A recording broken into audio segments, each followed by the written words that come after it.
Well, everyone calm down. Put the gun down. We're all friends here, right? Cool your jets, Nightingale. We got him. Judas Priest! What the hell's the matter with you? There's a civilian in there.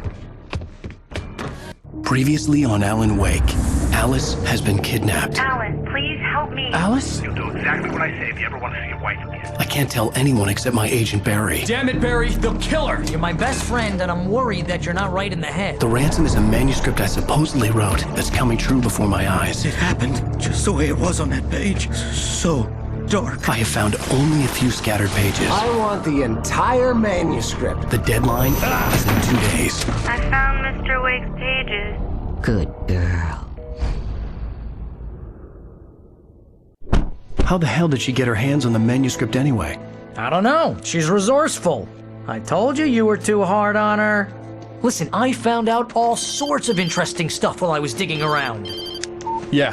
Mr. Wake, it's Sheriff Breaker. We have an FBI agent here, Agent Nightingale. FBI? He's anxious to see you. You'd better come to the station. Okay, I'll be right over, Sheriff. Let's make this quick, huh? Help you folks? Name's Randolph. I'm the manager. We're looking for Rose. Works as a waitress down at the diner. Rose, sure. Nice girl. Who wants to know? I'm Alan Wake. The writer, huh? I heard on the radio you were visiting. Well, I'll show you her trailer. That Rose, she's a nice girl. Always pays her rent on time. As I was saying, Al, I found all sorts of weird stuff from the local newspaper's archives. This place is crazy. Disappearances, mysterious deaths, urban legends come true, and get this, most of this stuff takes place around Cauldron Lake. Well, you ain't wrong, mister. The Indians thought the lake was a doorway to the underworld. I'm the God-fearing type myself. I don't hold with that sort of thing. Yeah, okay. Anyway, there was an island there owned by a guy called Thomas Zane. Now, some of the articles I found about him make him out to be a famous writer, but I ran a bunch of searches, couldn't find a single thing he wrote.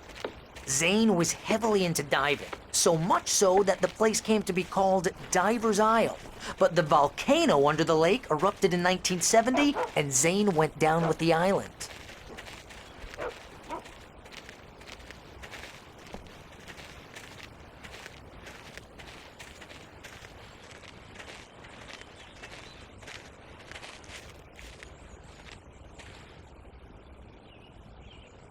It gets better. A local girl, Barbara Jagger, drowned in Cauldron Lake just a week earlier. They were lovers.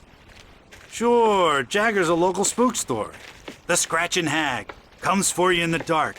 Childish stuff like that. Anyway, Al, I'm just getting to the best part. All of the articles about this stuff were written by Cynthia Weaver. I asked around, and she's that crazy bag lady you met. What, the lamp lady? She can be a little loopy, but she's not homeless or anything. Yeah, anyway, she knew both Jagger and Zane before they both died, and she had some kind of a breakdown.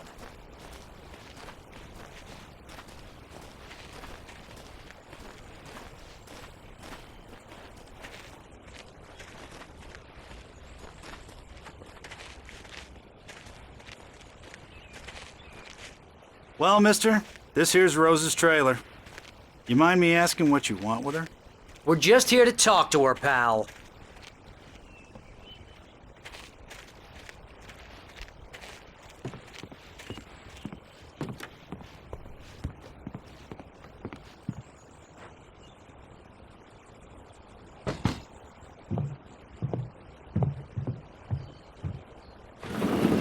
Welcome to... Oh dear, Mr. Wake. I'm so glad you're here. Rose, you have my manuscript? Oh. Oh, yes. Yes. Please, come in. Hey, this is really good. Rose, Yes, my manuscript. I really need it. I understand. I know what you need. A muse to inspire you. Oh, for Barry. She doesn't have anything. Yeah, hey, Al. Al, what's... Oh. Barry! What? What?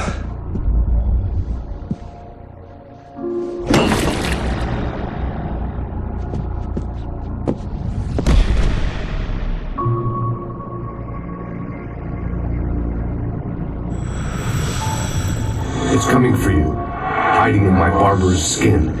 I'm too weak to stop it. You must turn the lights on.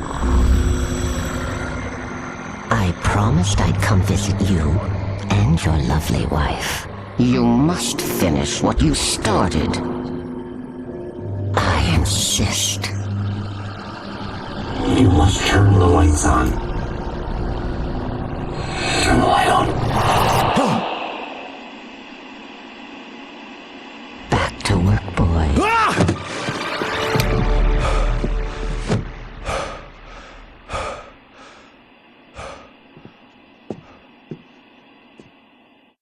Only anger kept me going. I can't tell reality from dream anymore, but it seems I have an imaginary editor to help me. She's an old woman in a funeral dress. I call her Barbara Jagger. She's very strict. I'm writing faster and faster. My manuscript is being heavily revised. The edits are getting very aggressive, and each day there's less of me and more of her. I hate it, but I know she's right. She promises me I can save Alice this way. She knows more of this than I do. About the complex incantation I'm attempting. About this place.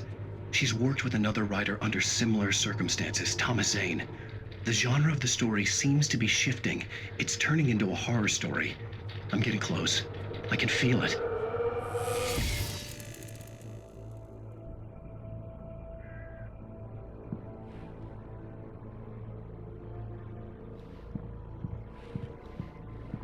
Rose took a day from me. I had less than 12 hours left to meet the kidnapper.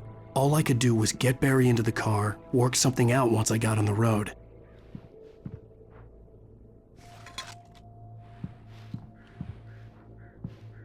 Barry was out of it. He was way too heavy to carry. You're right. I deserve more money. I'm so My gun and flashlight were gone. I'd have to find a way to get Barry into the car as quickly as possible. There was no time to waste.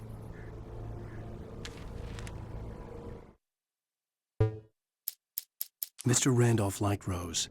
That little smile she had. How she was still sweet when life had tried so hard to make her bitter. It wasn't any of his business what she did in her trailer. But those strangers, the writer and his smart-ass sidekick, looked like trouble. And they'd been in there for hours, way past her normal bedtime. He reached for the phone and called the sheriff's station.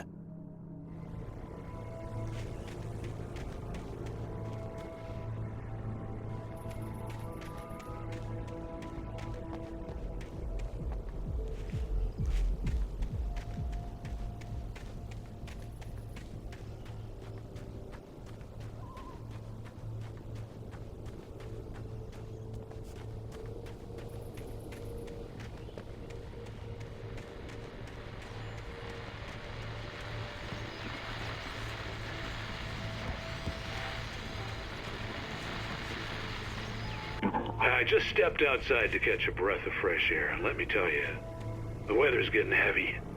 Nights like this make me especially glad I'm here talking to you and not home in bed. Once the weather takes a turn like this, I can't sleep at all. It's all tangled bed sheets and dark thoughts, punctuated by the occasional plunge into nightmare.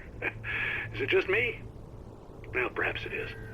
But I hope I can make the night a little bit easier to get through. Caller, you're on KBF FM. Hey, Pat, it's Walt Snyder.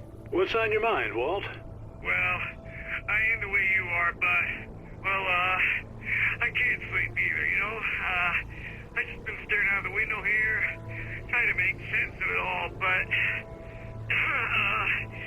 I ain't been drinking either, you know, I just... Well, you sound like a man with a problem, Walt. I had argument with Danny, Danny, and, then I got in trouble with the law, and, I'm just, well... I heard something like that, Walt. Yeah, well, Daddy's my best friend, and they let me on bail today. And now I'm just alone here at the window, you know, waiting. Man, and there's something in the air tonight, man. I was just outside looking up at the sky above our broadcast tower thinking the same thing. What are you waiting for, Walt? I don't know. You know, something's gonna happen. You know, I think I better go. Well, Walt, maybe... No, thanks, Pat. Well, good luck to you, Walt. Hang in there. Let's take a little break, folks. This weather's really something else, huh? How can I be sure you'll walk away?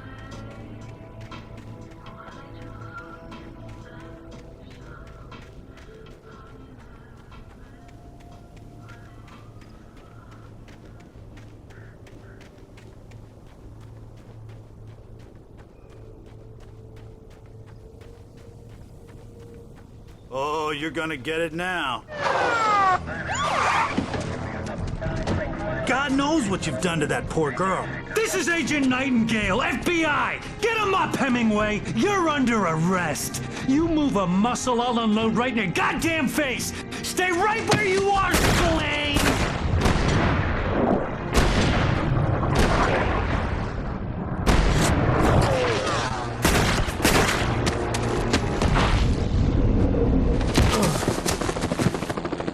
What are you? I'm standing right here, you goddamn maniac!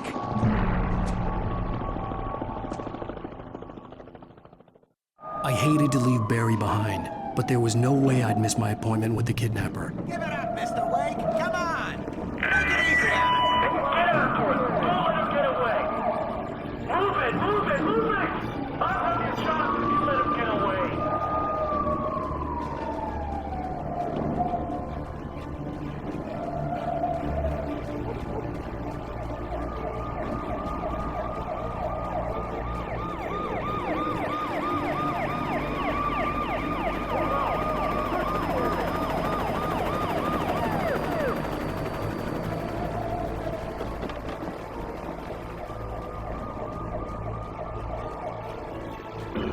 Stop running! There he goes! Okay, men, keep your eyes peeled. He's gonna try to make it through here. Oh, damn. Where is he? Man out! Whoa! There he goes! Stop! I don't see him! God damn it! Where did he go? Look away! Keep an eye out!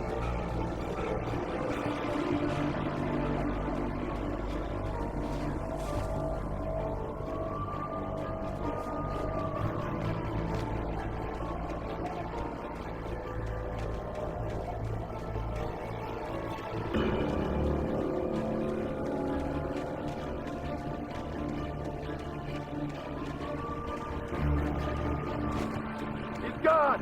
Come on, guys! We need to head him off!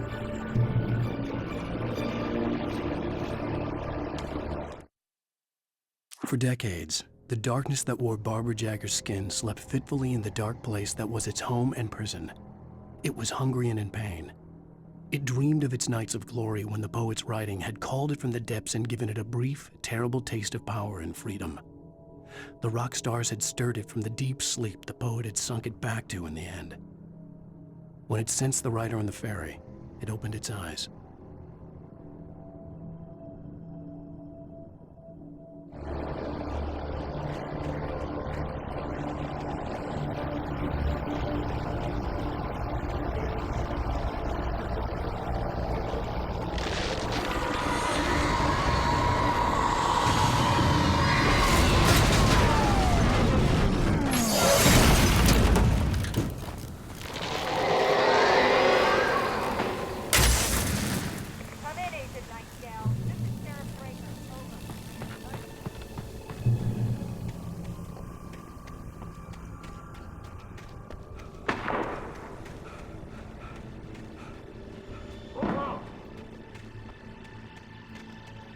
Search the area!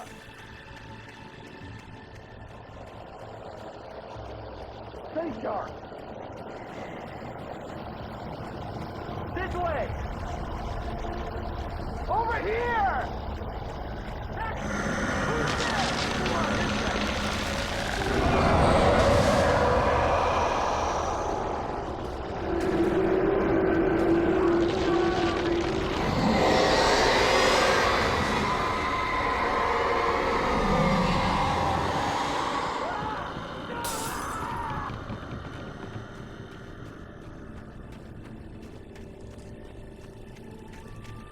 This horror was everywhere I went, circling me. The cops didn't stand a chance. They were after a writer, not a monster. It's Wake's doing! Wait, are you seriously telling me that geek writer just took out my deputies? Are you kidding? I mean, have you seen this guy? He wears a tweed jacket. Over. He's the guy we're chasing. If it's not him, who then? Bigfoot? Over. I don't know yet, but I'm not in the habit of jumping to conclusions. That tends to come back and bite you in the ass. Out.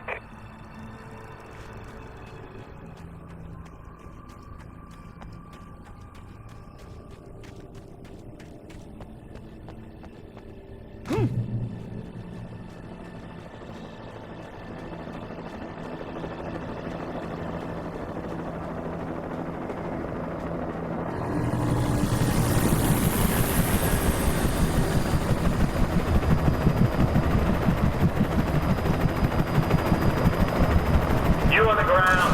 Hold it right there. There's nowhere to run.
This is James. Mulligan, Thornton, come in. Over.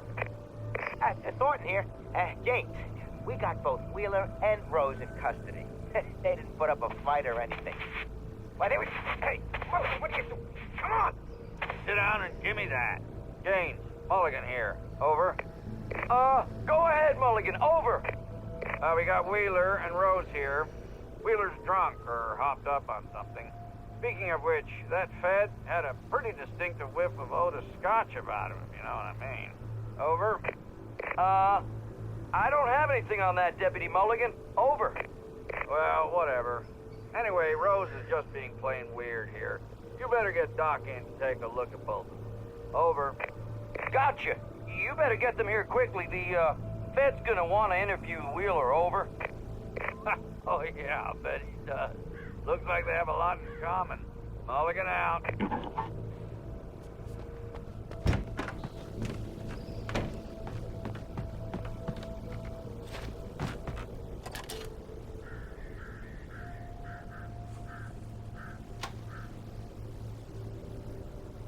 I could see the lights of the radio station in the distance.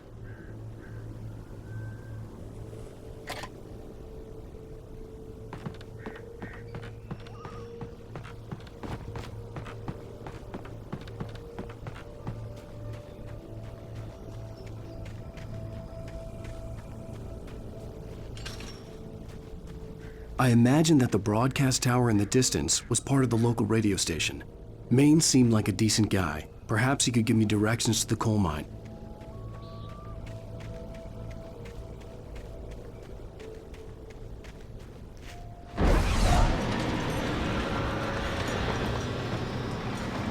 Unnatural shadows clung to the gate. The darkness that was after me was trying to stop me. I wouldn't get through without a light.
It took me a moment to recognize the flashbang grenades.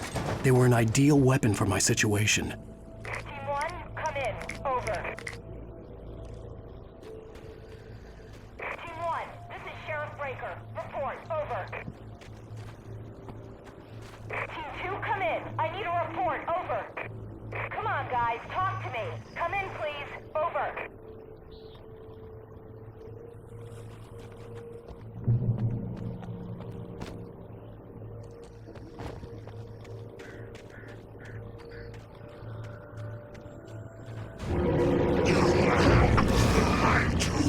Silent!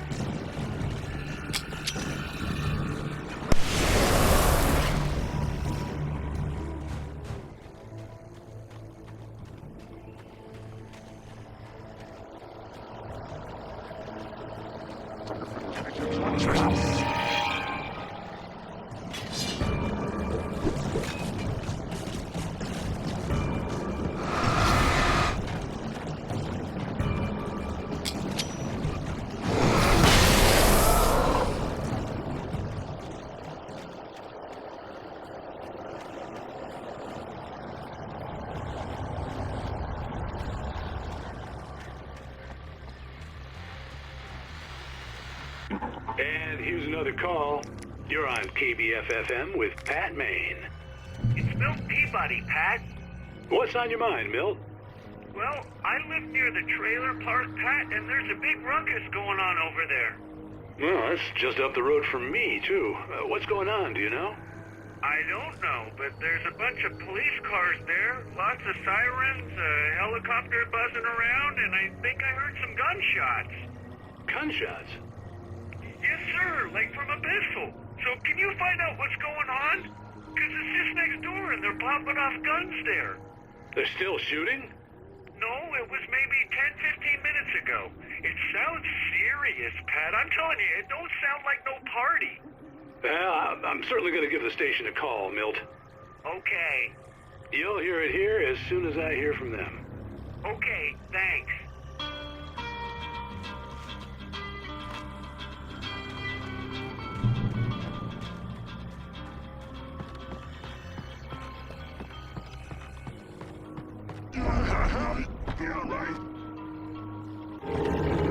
You're under arrest!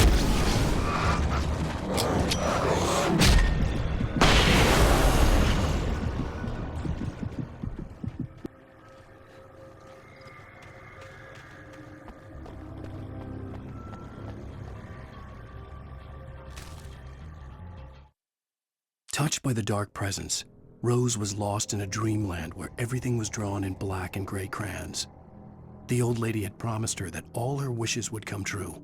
She would be Alan Wake's muse. She was smiling so hard it hurt her face. She crushed a bottle full of sleeping pills into the coffee. Deep down inside, she was screaming in terror.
I hope Maine could lend me a car to get to the coal mine. Oh, why, hello, Lorna. What do you have for us?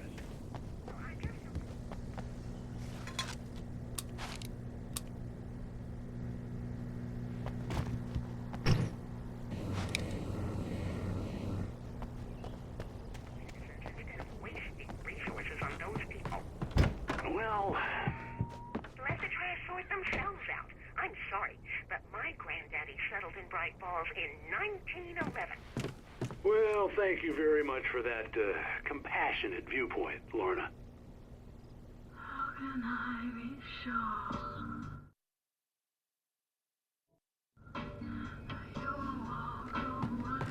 Oh, here's a little surprise. The famous writer Alan Wake just walked in. Folks, I'm going to see if I can talk him into an interview. Come on in, Mr. Wake. Oh, I'm so glad you could find the time to do this, Mr. Wake. Nowhere to run now, Dan Brown. You back away from me. Don't hurt her. Whoa. Everyone calm down. Put the gun down. We're all friends here, right? Cool your jets, Nightingale. We got him. Judas Priest! What the hell's the matter with you? There's a civilian in there.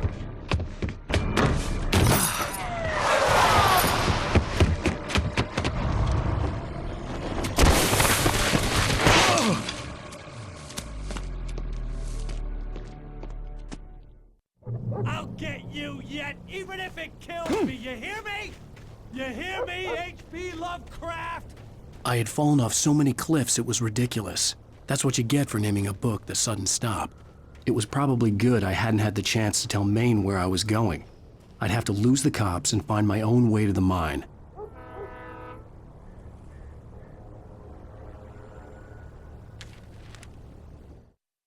Nightingale stared through the broken studio window into the dark woods. He turned around, started to walk out, but Maine grabbed his arm. "Young man, you almost shot me. You don't shoot off rounds at people like that. What's the matter with you?" Nightingale shook his arm free, marched out. His cheeks burned with rage and humiliation.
I'll get you yet, even if it kills me, you hear me? You hear me, H.P. Lovecraft? I had fallen off so many cliffs it was ridiculous. That's what you get for naming a book The Sudden Stop. It was probably good I hadn't had the chance to tell Maine where I was going. I'd have to lose the cops and find my own way to the mine.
There was no sensible reason for the power company work lights to be here. It was almost as if they'd been left for someone like me to use.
The bulldozer's engine roared to life. Mud and rocks flew as it fought for traction.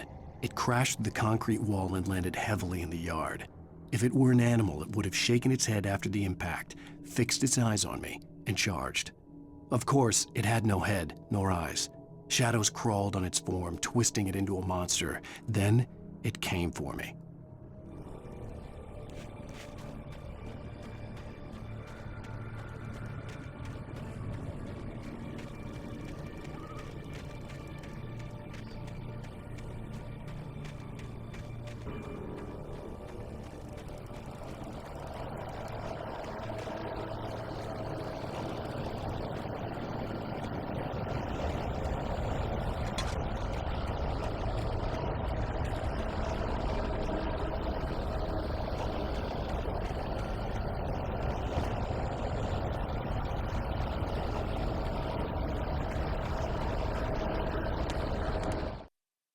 Sarah trusted her gut, and her gut said Agent Nightingale was an asshole. He felt wrong, and it wasn't just the smell of stale booze. It was in the way he flashed his badge, pulled rank, the look in his eyes when he wanted answers. Where was Alan Wake? What was this about an accident? Where was his wife? And most importantly, why did she let Wake go? He wouldn't answer her questions. Federal business was all he'd say.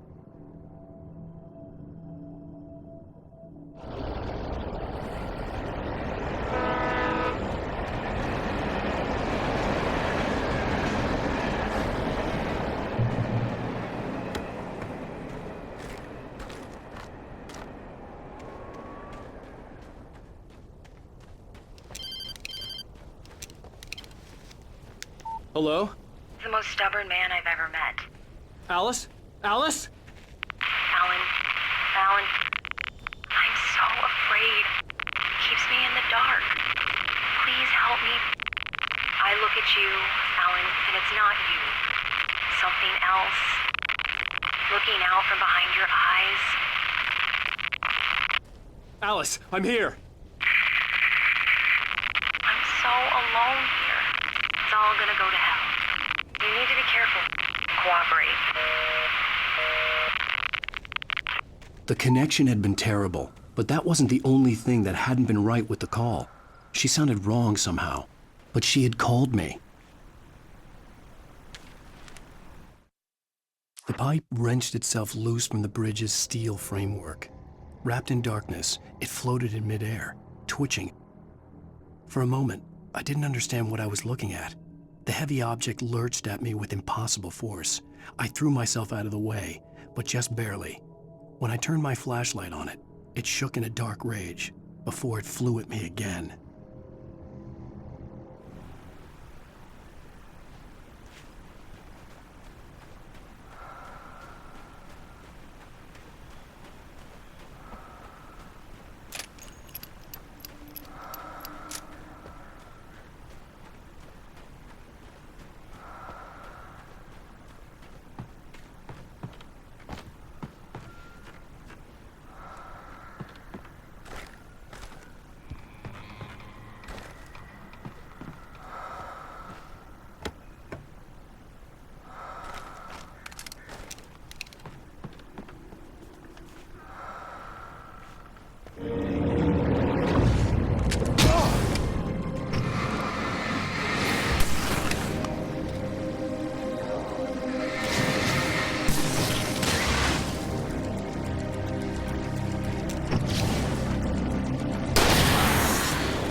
I could see a railway bridge up ahead and a warehouse of some sort on the opposite shore.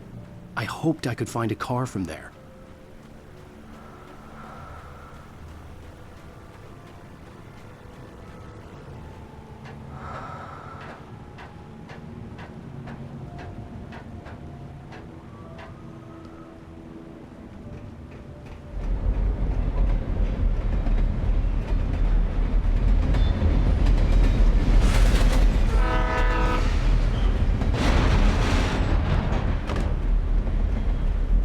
darkness that was pursuing me was growing stronger, and it was taking over everything in its path.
I slammed the door shut right in his smug face. He pleaded for me to open the door. True to form, the asshole actually thought I would obey. I had no sympathy left, no guilt either, not for him. I took a moment to savor the scream. I bet I had a smile on my face. It was all that I had time for. The dark presence was inside the lodge with me.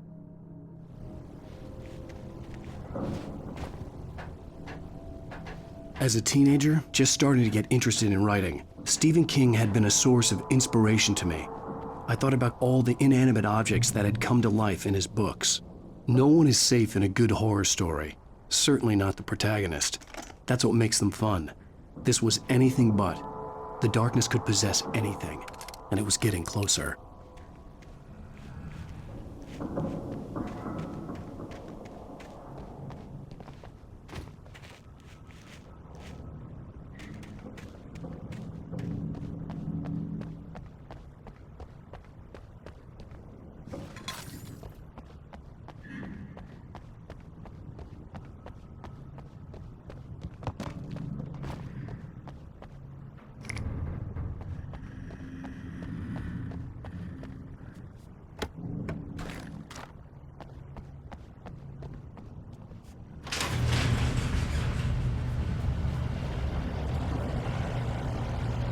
Did you call 911?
We take the facts of our existence for granted, unaware that they are merely a thin veneer of desperate self-delusion covering a vast cosmos of madness and horror. All too often, the stars are right in Night Springs. Tonight's episode, a family occasion. Journalist Alvin Derleth's trip to study the local customs of an insular community in Night Springs has been less than successful. Until tonight. Well, I'm glad you changed your minds about this. Ancient customs, local mythology. My editor loves this kind of stuff. Well, Mr. Derleth, we don't want to feel like we're on exhibition. But you have demonstrated the seriousness of your intent. Oh, I am serious. Really, just do your thing. I'll stay out of your way and observe. Actually, I thought you could assist us. I'm afraid we are a man short. It would provide you with an intimate perspective. Could I really? Of course, Mr. Derleth. Well, I guess that's the least What would I have to do? Oh, here. Let me show you with a kiss.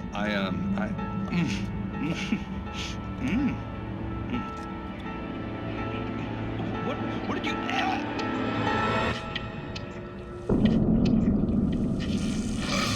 Oh, Mr. Derleth, you have well pleased Nixie Perka, the dweller in flesh. Your body shall host his 1,000 young, and all shall be glory.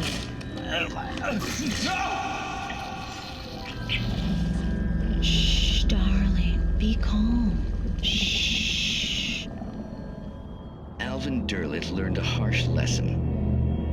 If you go looking for mythology, it may come looking for you. And such quests always bear fruit. In Night Springs.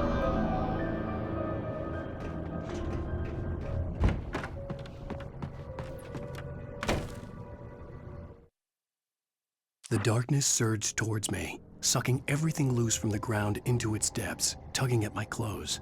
I saw the flare the kidnapper had dropped and threw myself towards it just as I felt my feet leave the ground. The darkness embraced me with the force of a tornado. Somehow I managed to light the flare. The darkness roared and cast me away. I fell toward the dark waters of the lake far below.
I'd never been this glad to see the sunrise. I had a couple of hours to get to the coal mine.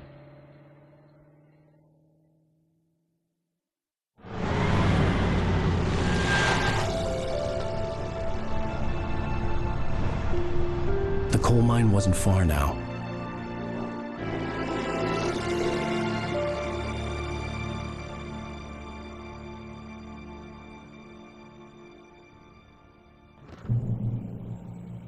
Today, I would meet the kidnapper, and he would give me Alice. I wouldn't give him any other choice.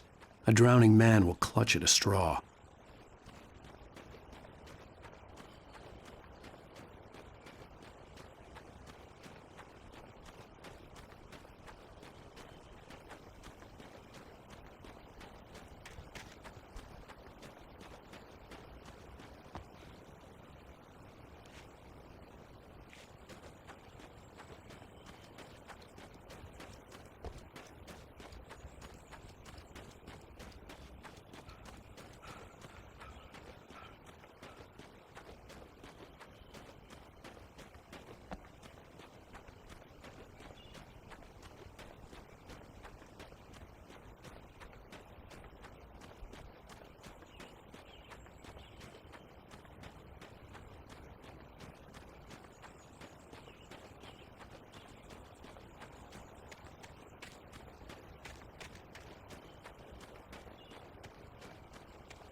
This is Pat Main, and you're listening to KBF-FM. Folks, I want to apologize for kind of abandoning you to that looping music track last night, but I was detained.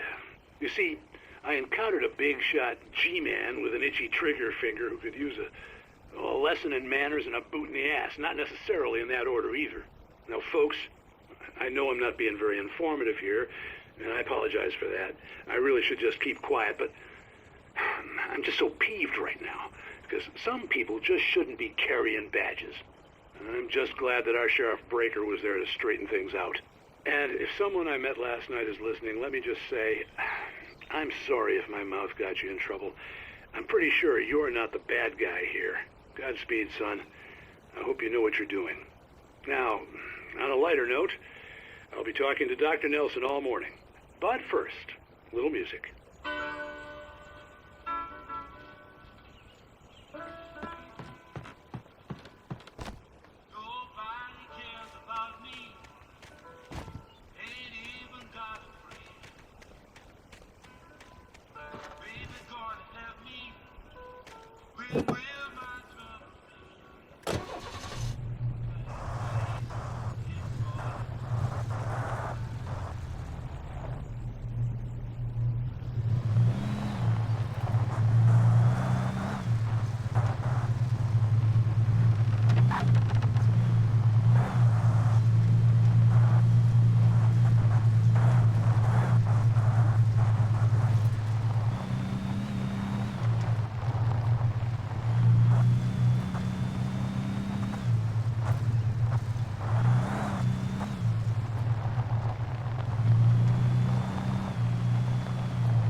Welcome back to KBF FM.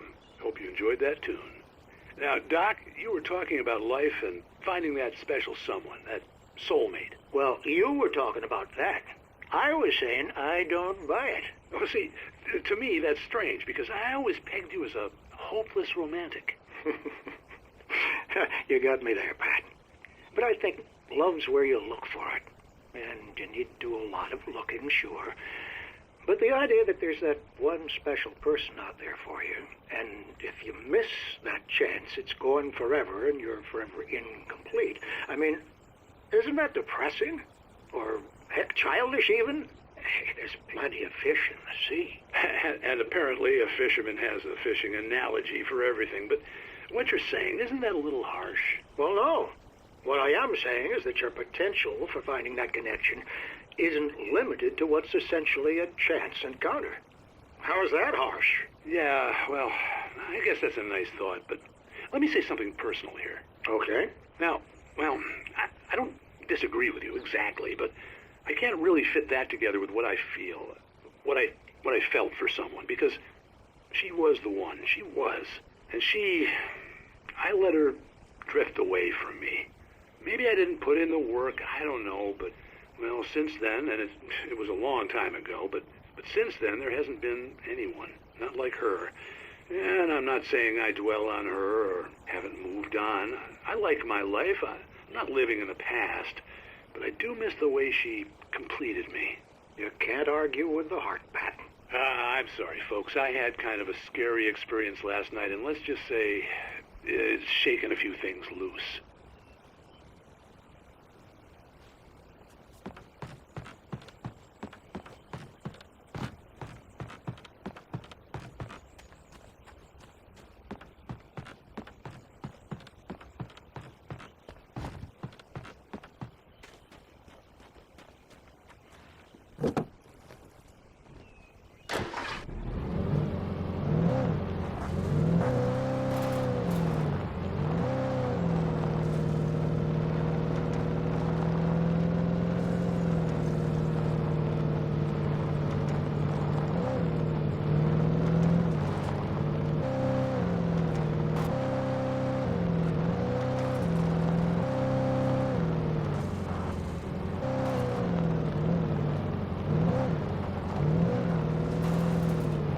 I was early. I was supposed to meet the kidnapper at noon in the main building. The coal mine was quiet. It was a museum now.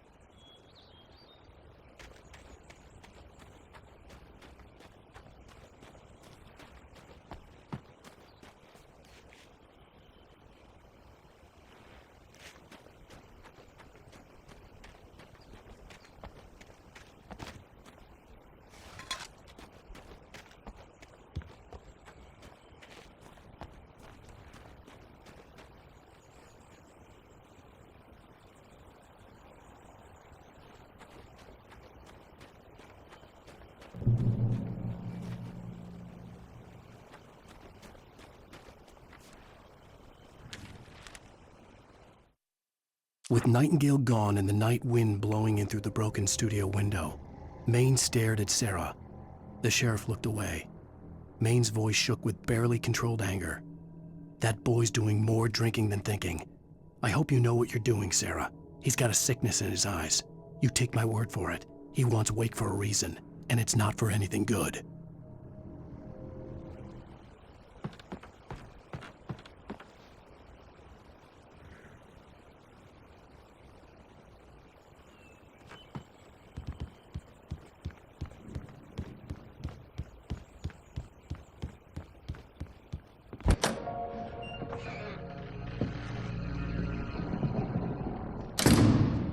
I didn't want to go outside. Cops had to be looking for me. The noon sun turned the place into a sauna. The day dragged on. Different scenarios ran through my mind. Ways of how I'd torture the kidnapper to get Alice back. Or the different horrible things he could have done to her. I imagined her dead. I had no way of knowing she was still alive. It was killing me. I was running on blind hope. It was all a waste of time. The bastard never showed up.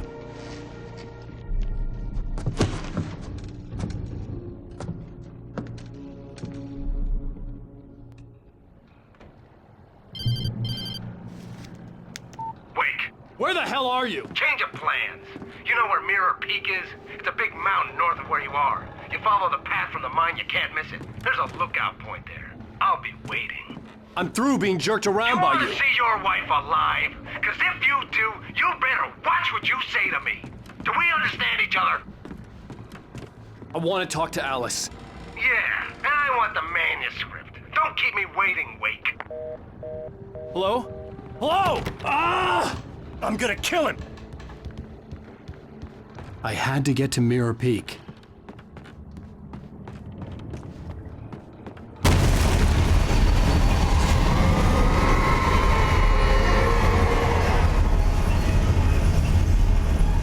It was close, maybe closer than ever before.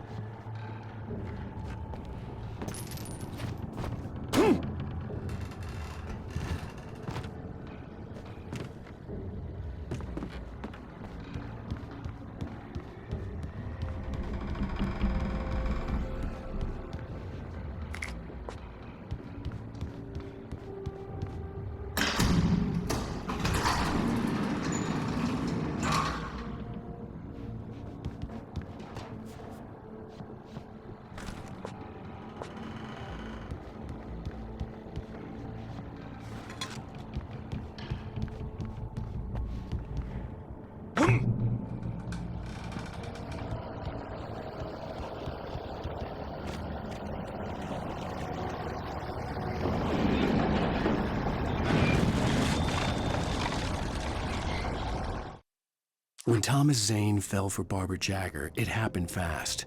She was young, vibrant, and beautiful, full of life.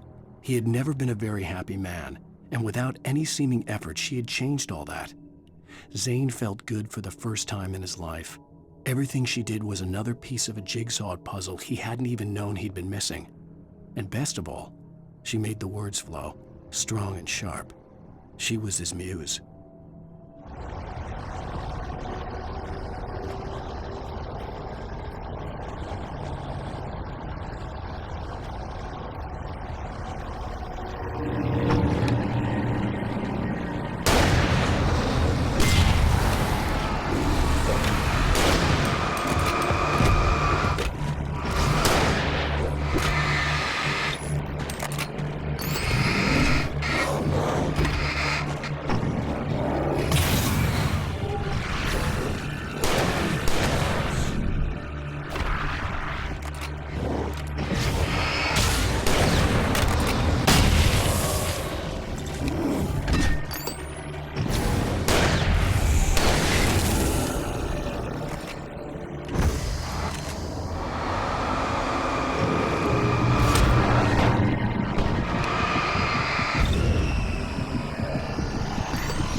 The only way to reach the hillside ahead was to go through the building. I had to find a way to avoid electrocution.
Some of the taken retained echoes of their former selves, but these were just the nerve twitches of a dead thing. Nothing remained but a shell covered and filled with darkness. In most cases, these puppets were enough for the purposes of the dark presence. But for anything more elaborate, as with the writer, it was different. It needed his mind. And so rather than taking him over completely, it merely touched him.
There was no way the flashbang grenades were standard power company equipment.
I stared through the bars of the jail cell. Barry stood behind me, swaying on his feet, looking as ill as I felt. Agent Nightingale stood on the other side of the bars with Sheriff Breaker. Nightingale had a stack of manuscript pages in his hand. He seemed unhinged as he gloated. "Well, I've got you now, Raymond Chandler. It's all here, all the evidence, including conspiracy to murder a federal agent."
I had no real plan.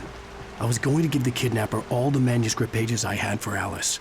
If that wasn't enough, I'd hold him at gunpoint and make him talk.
I had no real plan.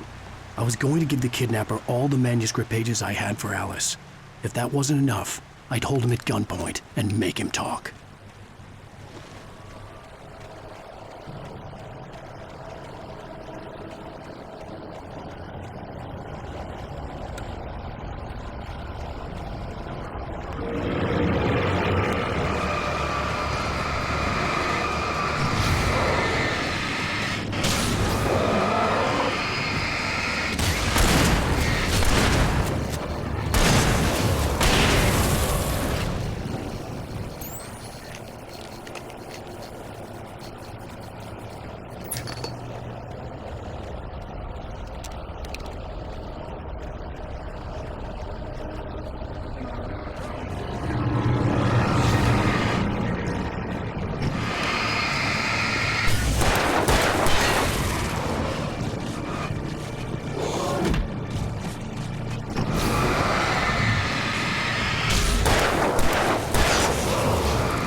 The dark presence was moving ahead of me in the same direction I was going. A cold feeling settled itself in the pit of my stomach.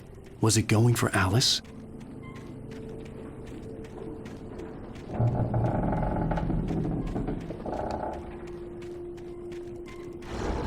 The graveyard shift may cause cancer.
The place was dead, a ghost town. Had been for decades, maybe a century.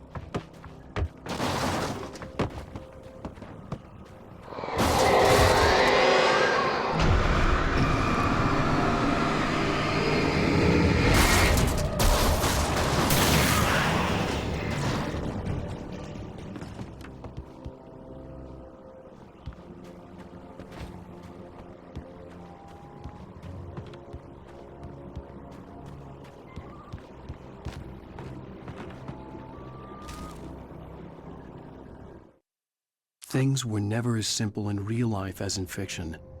I had lost count of the times I had wished there'd be a clear reason for my writer's block.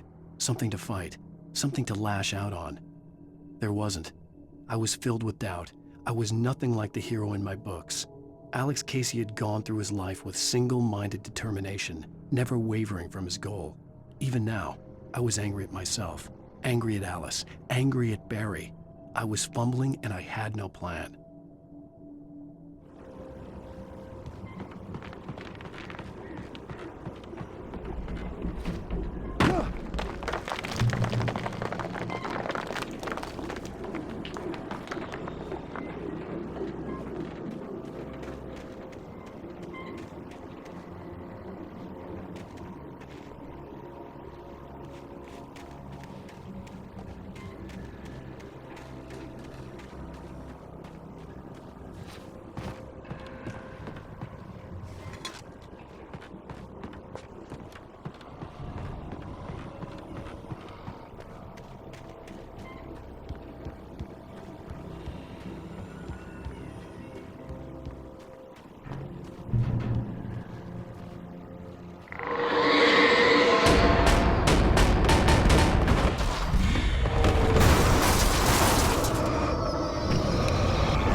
Anything outside of writing is a struggle. I feel ill. I managed to make my way downstairs. There's a shoebox filled with books and papers by Thomas Zane. It's very hard to focus, but I managed to read some of it. He's a poet, and a good one. He writes of muses and creators summoning fabulous things from a magic lake, using his powers to shape the world of a realm of gods and dreams and demons, dark things that wait for a chance to slip through, wearing the flesh of men as disguise. Zane writes about himself, his girlfriend being taken over by a dark presence, about growing scared of the lake. Zane believes it's a mirror to the gaping void of darkness above, where some Lovecraftian presence lurks. I crawled back upstairs. I'll borrow these things for my story. They ring true. They fit.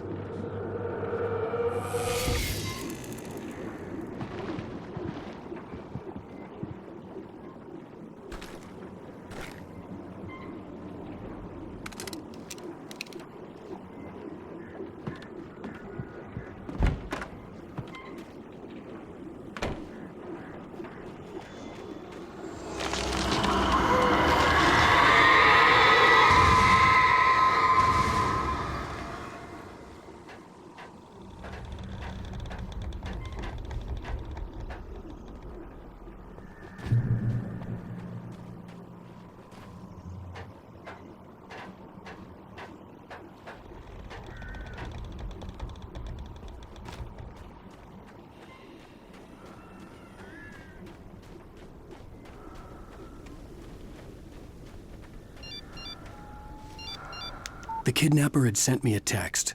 The message was full of spelling errors and insults. It was telling me to hurry up.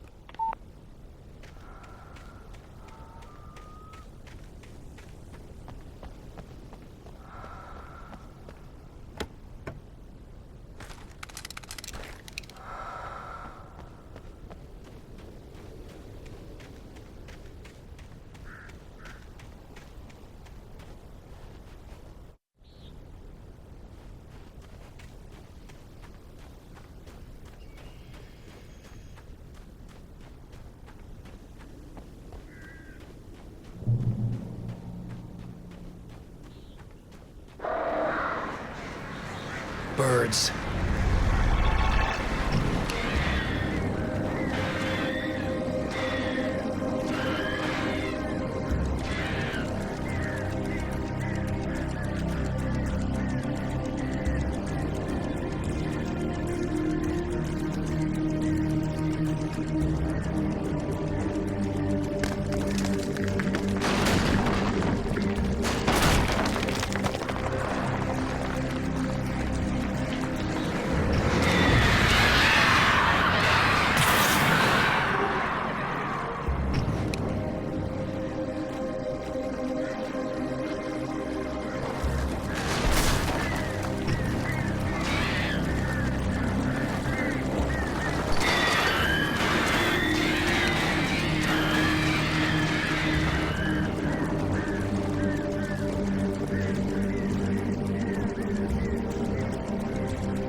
Without warning, the headache stabbed at my brain.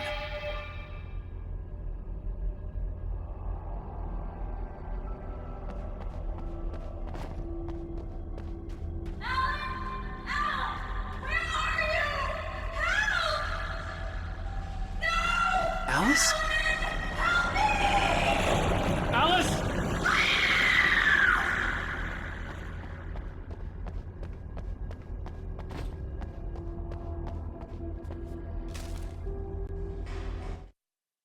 The hunters were big, thick-set men, confident and at home in the woods. They were feeling good, running on beer, ghost stories, and camaraderie late into the night. It did them no good, as they were taken by the dark presence, sucked deep into a darkness far worse than any ghost story they ever told or heard.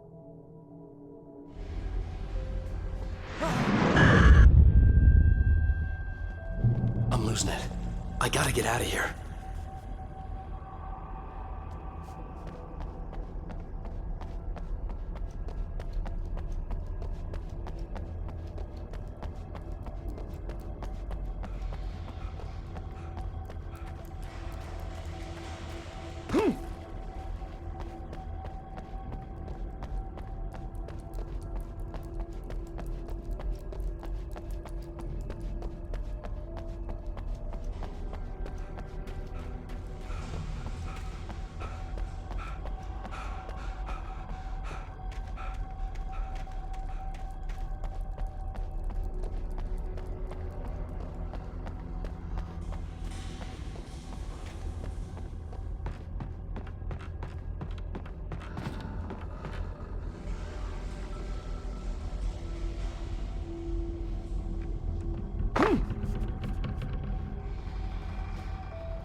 Even behind the closed doors and curtains of his grimy room at the Majestic, the local motel, Nightingale could feel the locals' eyes on him, the unrelenting pressure of their judgment.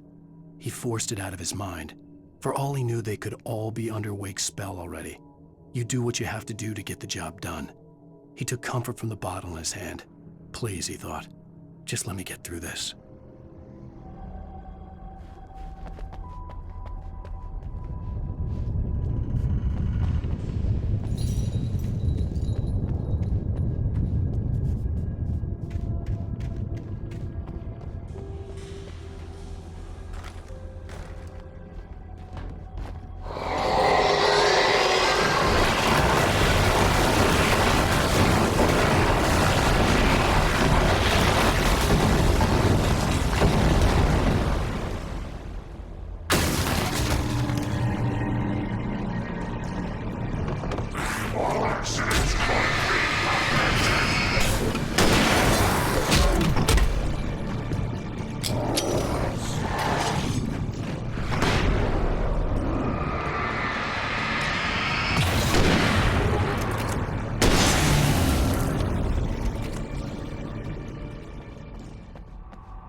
I'd have to make my way up this mine shaft in order to go on. Maybe the machinery could help me with that.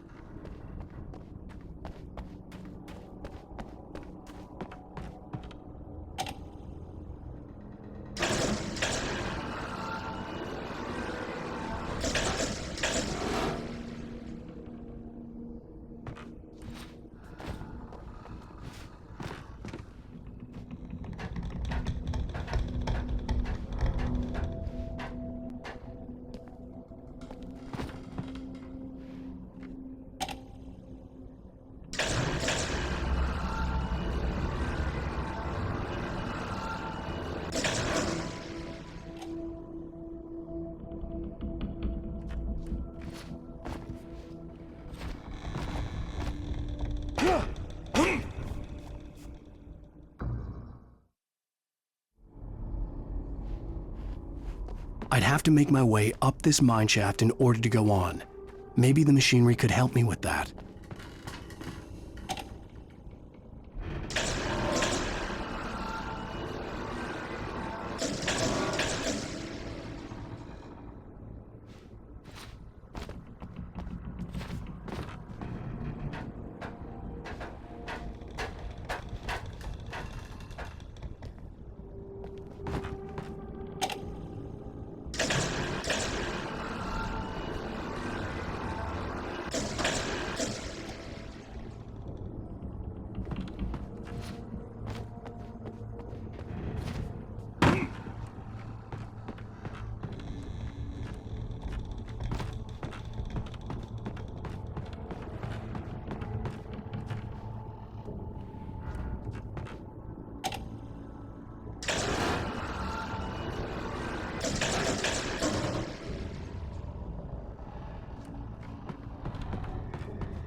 Lightning flashed behind the windows of Cauldron Lake Lodge.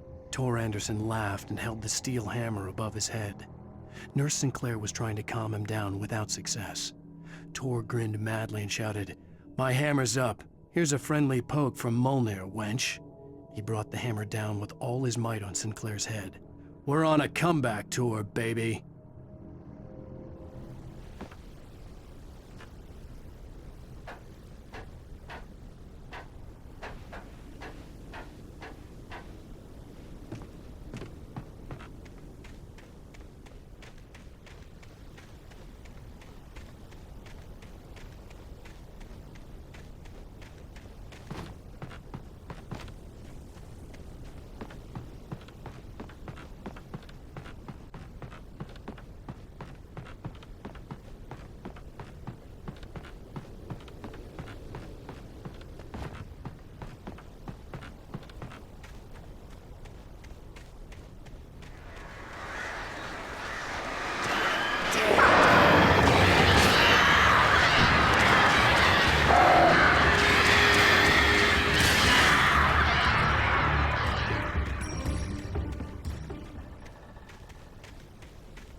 Maude had checked all of Stucky's rental cabins.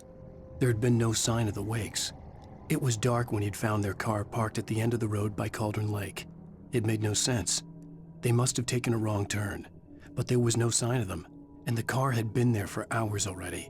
Frustrated, Mott stood on the rotten ruin of the footbridge that had once led to Diver's Isle before it sank beneath the waves years ago. The boss wouldn't be happy.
I could see Cauldron Lake. I thought I could make out the spot where the island and the cabin had been.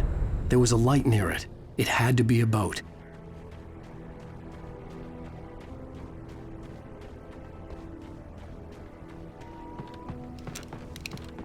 I was close now. I had to get there fast. I dreaded what I would find.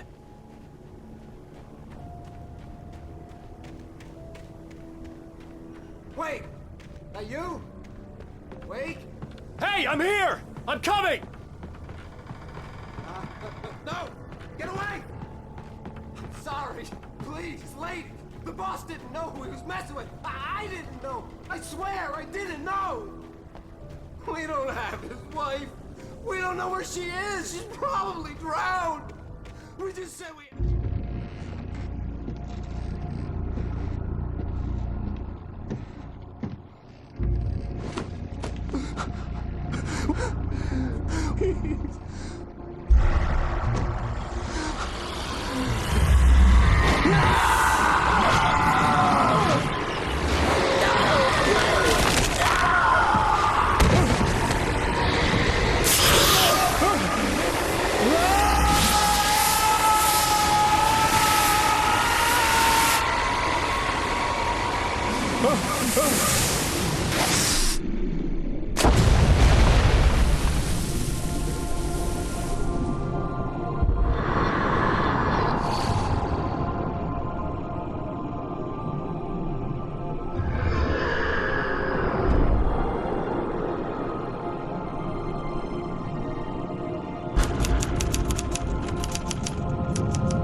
life. I was born on the day that my poor mama died. I was cut from her bed.